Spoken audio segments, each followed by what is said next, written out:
Little green fingers. Melanie Walker has been out and about. Let's see what she's got up to this time. And yes, it's Friday on Mansfield Today, which means, of course, it's gardening time and getting you ready for the weekend. Now, I did mention a couple of weeks ago when we were talking about something else, I can't even remember what it was, about fynbos, and how, even though it is actually really kind of found down in the Western and Eastern Cape, that there are people up here in Gauteng who have actually been hybridizing and working with your fynbos varieties to try and get them to work in Johannesburg, because of course we have really good soil on the whole up here in Joburg, whereas down in the Western Cape they have absolutely awful soil. But that's what fynbos species really like. They like well-draining, very poor soil that doesn't have much in the way of fertilizer. So what happens is when people come and they buy these various plants from here, like a nursery or something, they take them home, they give them too much food, they give them too much water, and you're not going to have much success.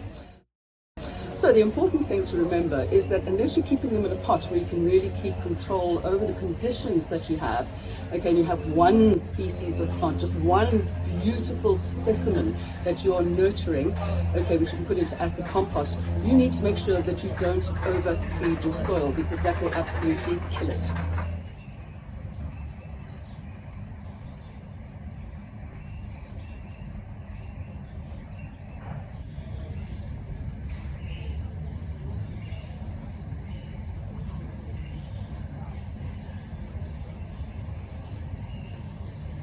So when it comes to fynbos species, yes, fynbos, one of the largest floral kingdoms in the entire world, as we always hear all the time. And in fact, it is true. I mean, there's between 7,000 and 8,000 different varieties of fynbos plants, which includes your ericas, your restios, proteas, of course, which then are the subspecies of leucospermum and leucodendron. You name it, there's a whole bunch of stuff, as well as grasses.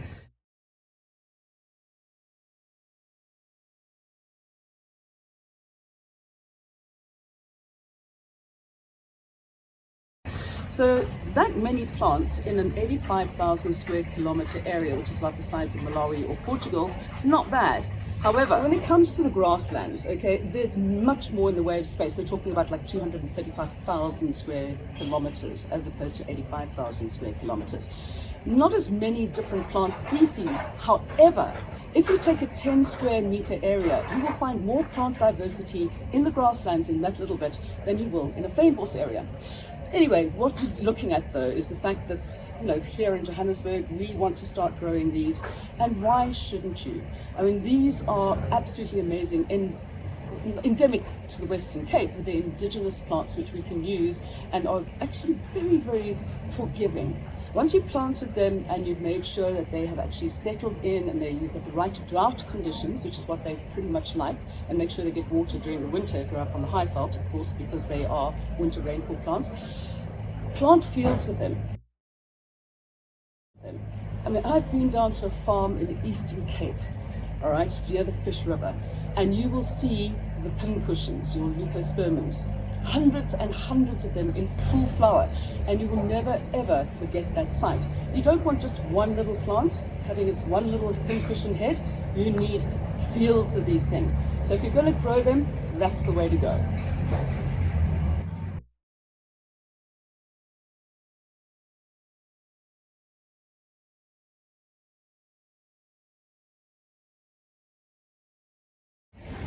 One of the plants that you really do need to consider putting into your fynbos garden, or in fact a grass garden, whatever kind of garden you're doing, are osteospermums. These little beauties in all of their amazing range of color. You can actually get them to fit in with whatever color scheme you want going, and very much part of the fynbos family. Can you imagine? A little bit of sugar bush sticking up over here, a couple of pincushions nodding over there. That's the way to go.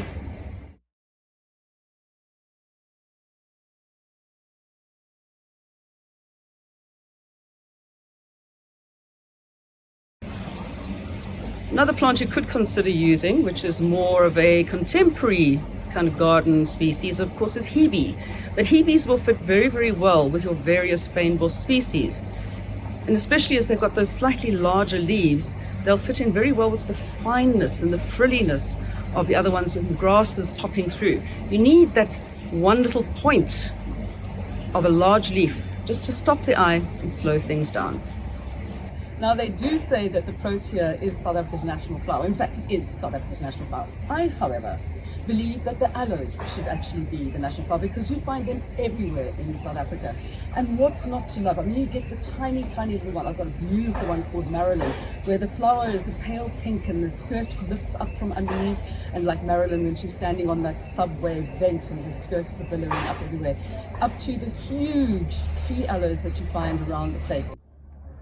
Just to give you an idea of the variety that you can get when it comes to succulents. Okay, so obviously there are the euphorbias there, but these are just, and now they're tall. These are well over 7 foot tall.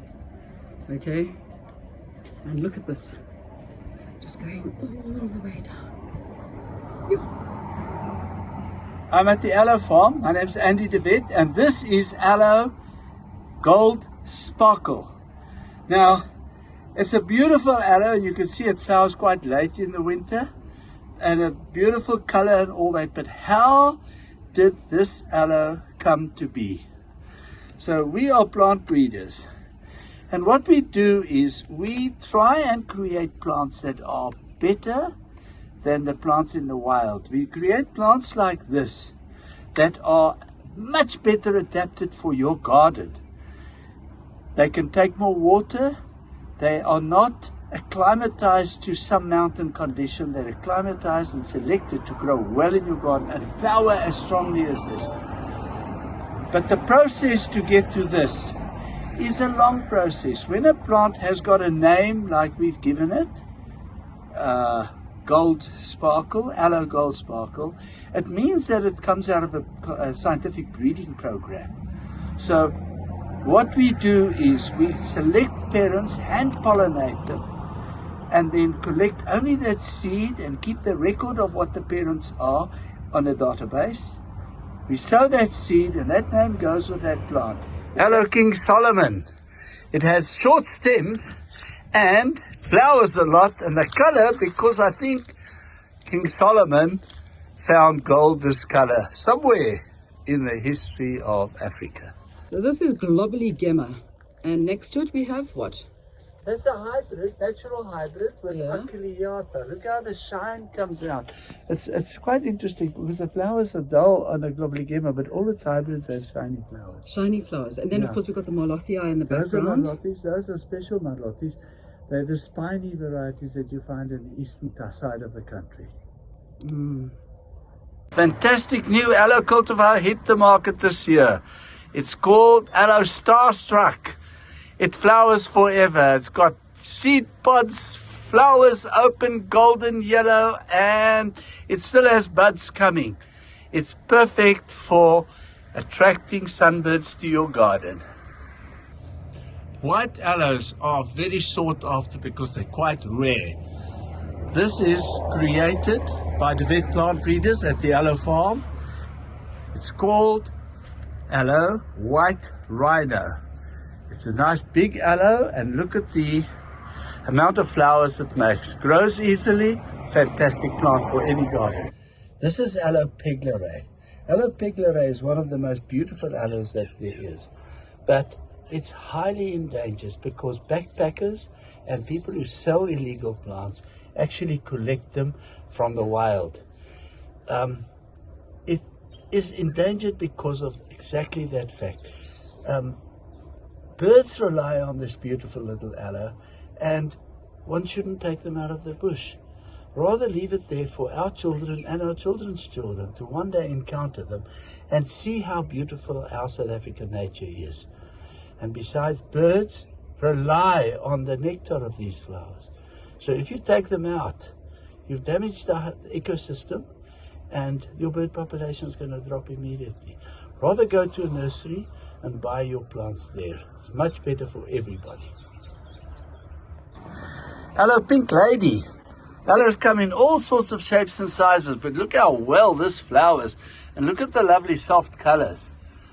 Fantastic for the foreground of a garden. And it's good in a cold garden because it flowers a bit late in winter, but after the frost is gone. This beautiful aloe was created by us many, many years ago. But the problem is, even though I love it so much because it's so strongly flowered, sometimes with breeding, everything's got to be perfect. And the only thing that is not good about this aloe is that it gets these ugly spots on its leaves. And because of that, unfortunately, this aloe will never see the light of day. It's always just going to be one of those plants that we plant here at the aloe farm and just admire and love, because it won't be commercialized. And you know what? These are some of the best plants to have in any garden. It doesn't matter what style you have. And I know there's a lot of people going, oh no, aloes. I mean, they're like, you know what? We live in a water-stressed country. Why are we not making more use of creating this entire thing with grasses and aloes? That is the way to actually be doing your garden. Try and get like a nice mix between a wildness, an absolutely beautiful wilderness with your grasslands, with these popping through, other succulents, and if you like the look of your fynbos, which we were talking about, of course you can add those in as well. Be creative. Go for something which is low maintenance, low water. These fit the bill.